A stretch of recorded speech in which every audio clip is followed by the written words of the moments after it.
important to make people aware, first of all, of what the government's doing at the moment. There's an awful lot of cuts and closures and privatisation, and I guess our first aim is to sort of make people aware. All young people should have a massive appreciation for the NHS, because it's such a vital part of our nation, and we're the young people who are going to inherit it. It's not the people making the decisions who are 50, 60 years old who this really, really matters to. It matters to us with our whole lives ahead of us. I want to focus it on pointing out that it's the Tories doing it, and that it's an agenda. It's not just like a practical decision.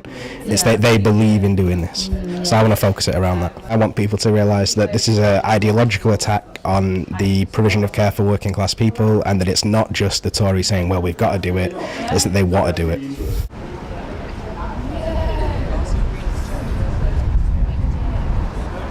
David Cameron is bad and free hospitals are good. It's not about ending today, it's about this is starting something and really challenging the policy that is to privatise the NHS, because it's not acceptable. It means that those from the poorest will not have as good access as they have now, while the rich can afford to go to private healthcare, like the poor can't. We will march in solidarity with the families of loved ones who need an NHS. And they don't need a choice between charity and death. And we will march and unite behind the rallying cry of hands off our NHS.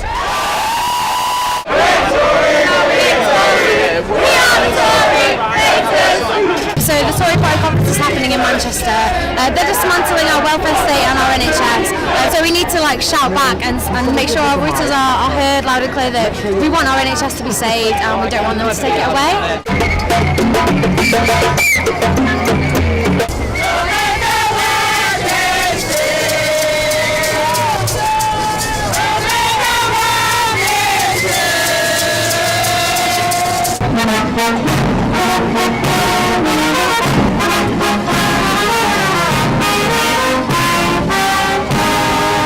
Well, I've got a long-term chronic condition and I need the future where the NHS is there to support me. I face a future of disability, of long-term illness, and if I'm not confident that I've got the NHS there to care for me, then I don't know what sort of future I and my family have.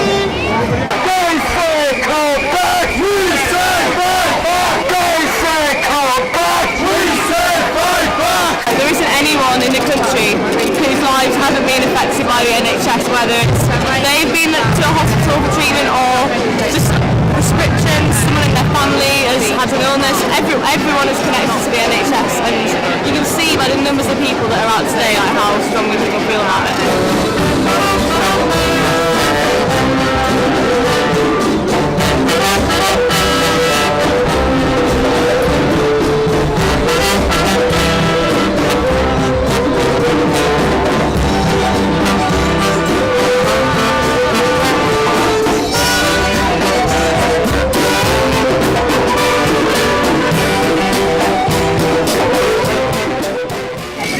To the people, actually act as a government for the people rather than for a minority of people. I think it's absolutely fantastic. That atmosphere, especially with the student block, is just phenomenal. And the biggest march that Manchester's ever seen, which is just epic. And the sun's out, and everyone's having a fantastic time, and energy levels are high, even though it's boiling, and everyone's dehydrated. We can't afford to pay for our own healthcare. We couldn't afford to, and we might need it. I've needed it in the past. I'll need it again if I have children. It's unfair.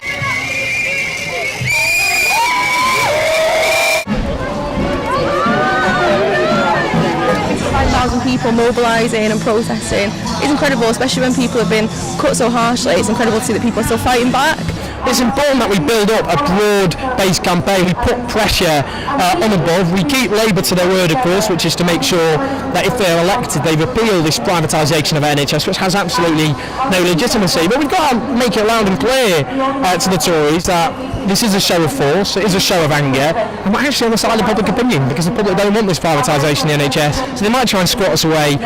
55,000 people on the streets. We can't dismiss that, and I think it's a sign of something to come. We stand on the shoulders of giants, and we owe it to our ancestors not to let everything they fought for with such sacrifice be stripped away from us.